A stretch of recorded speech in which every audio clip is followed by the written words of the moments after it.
Hello, everyone. Welcome back. And today, Alex and I are very luckily joined by one of the pioneers of mixed martial arts in the world, Funky Ben Askren. Ben, thank you so much for the time today, man. We know you're doing the interview in the car, which we very much appreciate. First things first, Yeah.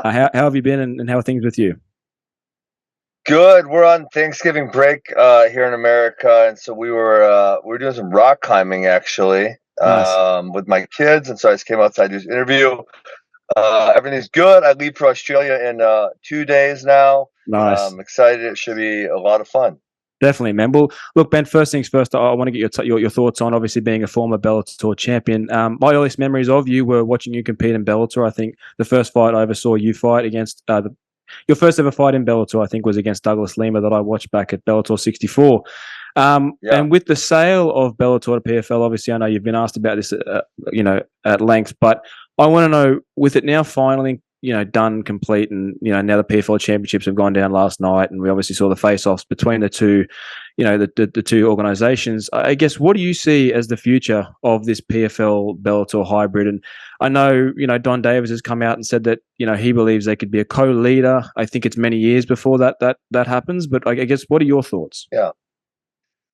Yeah, I have mixed feelings on that. So I heard Bellator is going to continue to operate as Bellator for a little while, but the last management wasn't doing a great job. So it'll be nice for them to get someone new in there to move them along a little bit faster, get their guys more fights, et cetera, et cetera, et cetera. As far as being like the number two, one championship's they got a good thing going in Asia. Mm. It's funny because I was thinking about ego today.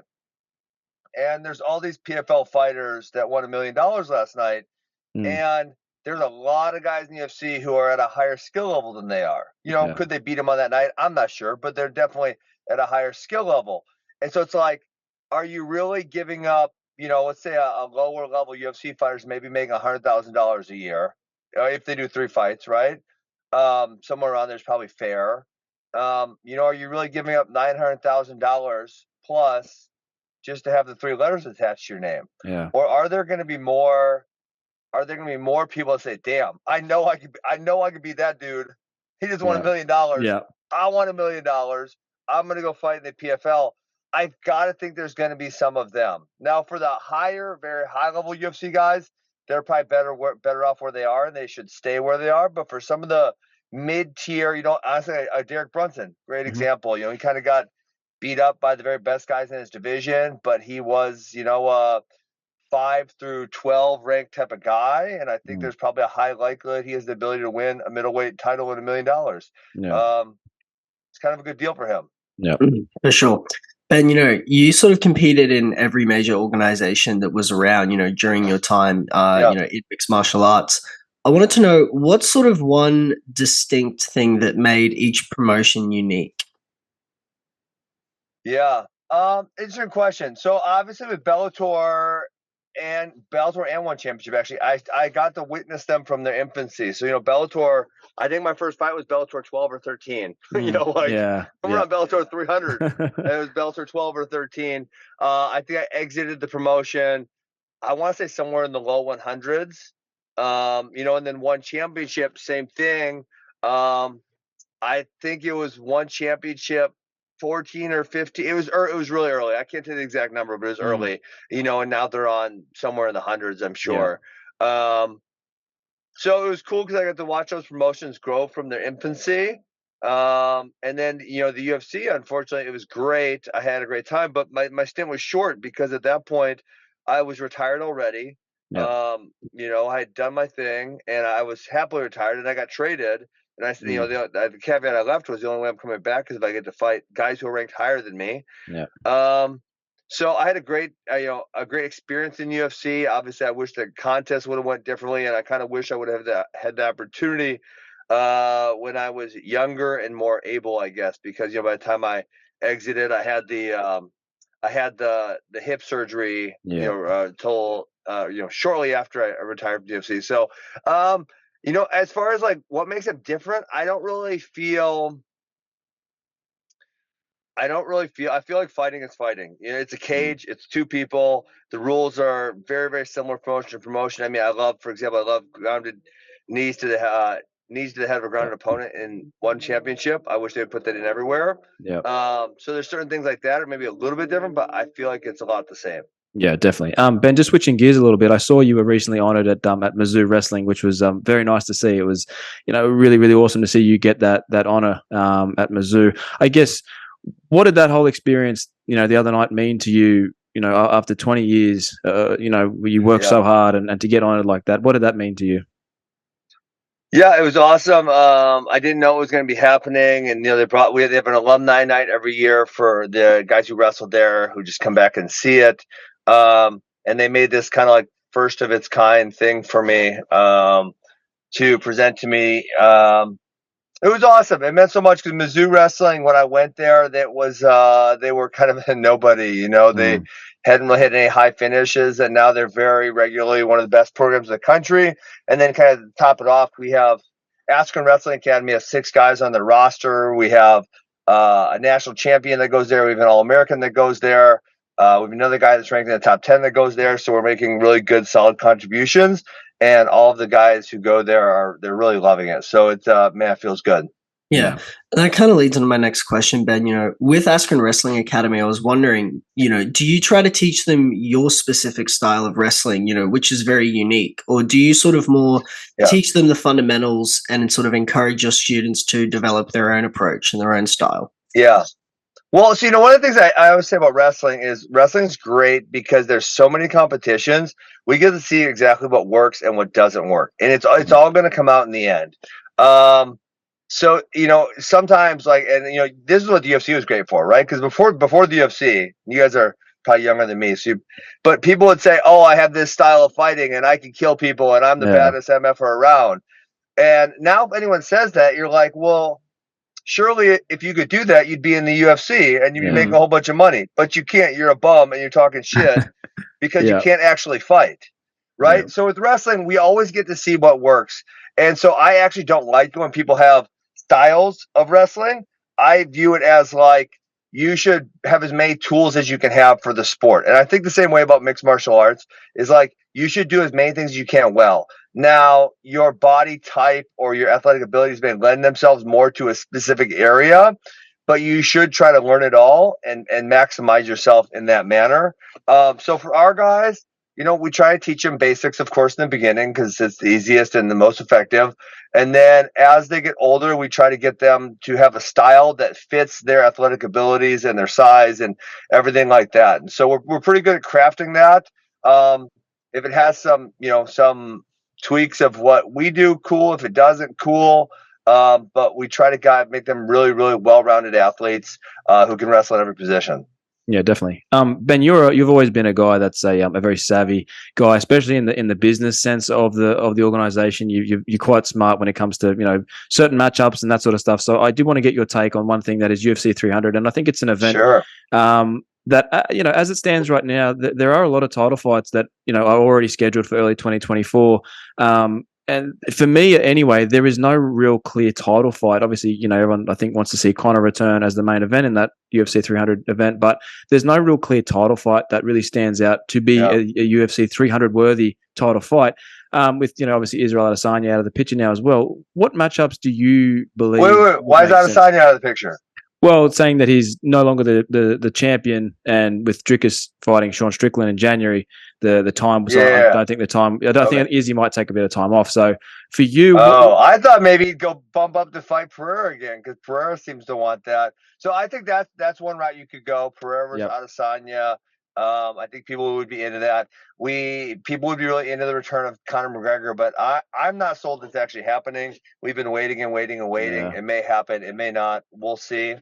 I would love to see Tom Aspinall fight Stipe, or at least fight again because John Jones, Aspinall took that fight on 2 weeks' notice. John Jones is going to be out like 9 or so months, right? So if he has 9 or so months and then he fights after that, and then Aspinall's got to wait again, I mean, Aspinall's going to be waiting, let's say 15 months or something, dude, you're young, like you're a badass, go take the fight, right? So that's kind of what I would do if I was Tom Aspinall. I'd fight again. I think he kind of has a good personality and someone that the UFC could build on.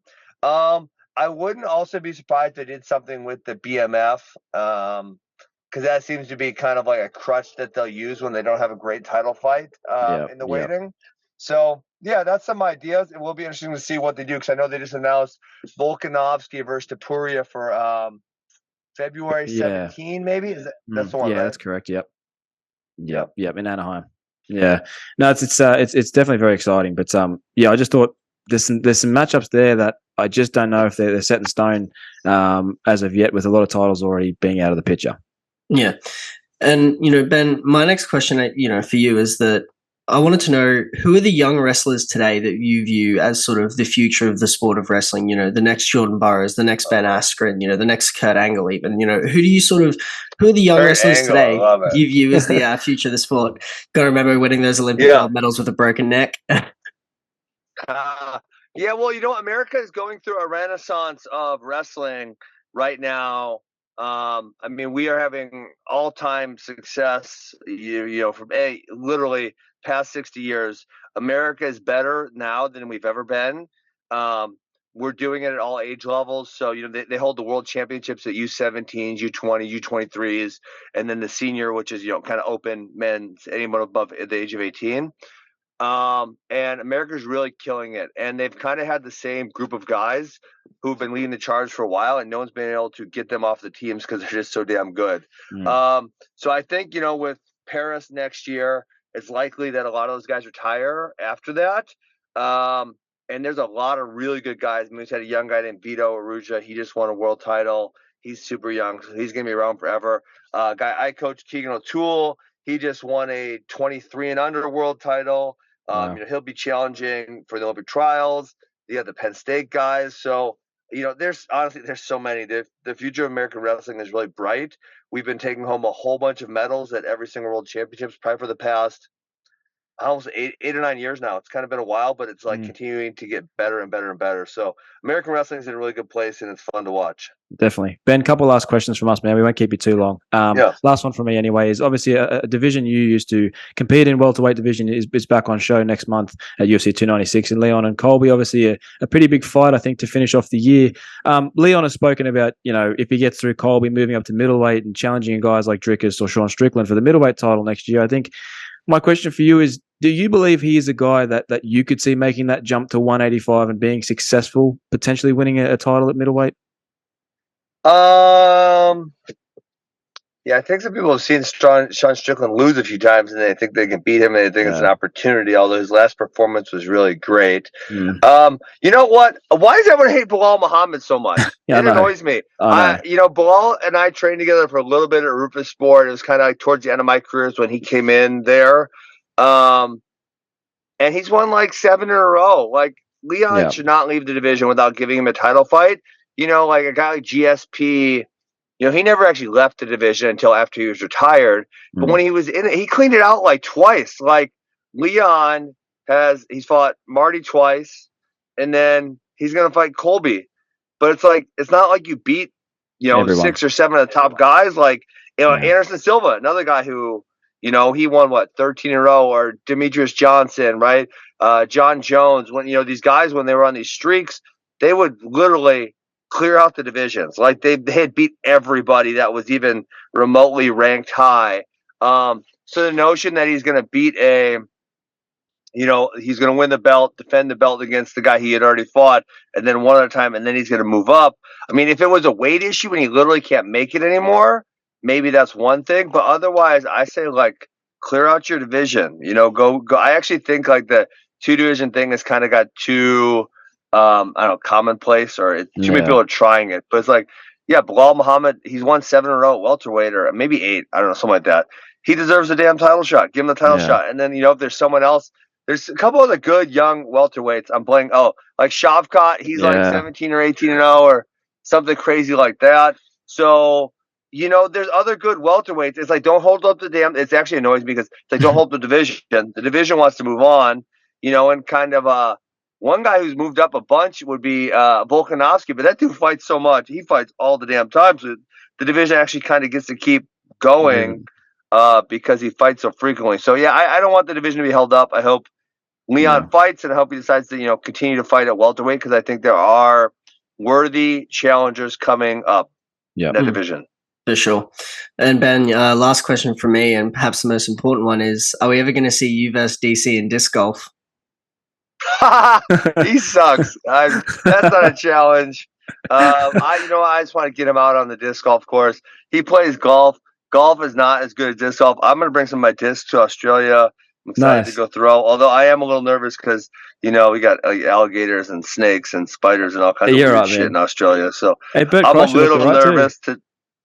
What? Bert Kreischer looked pretty good too.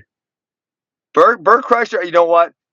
I don't want to put it. He had a great drive on that pro. He outdid me on the drive, which I don't know if that's going to happen again. I don't know if Bert sees this and maybe think I'm talking trash, but I don't know if that one's going to happen again. He got me once. I don't know if he's going to get me again. Yeah, definitely. Well, Ben, thank you so much for joining us today, man. We really appreciate you taking the time and, doing the interview in the car. Both Josh and I, it's been a pleasure and an honor for us to have you on today. Really appreciate it, man. Wishing you all the best. And yeah, we'd love to talk to you again in the future. All right. Have a great day, guys. Thanks, Ben. Appreciate it, man. Peace.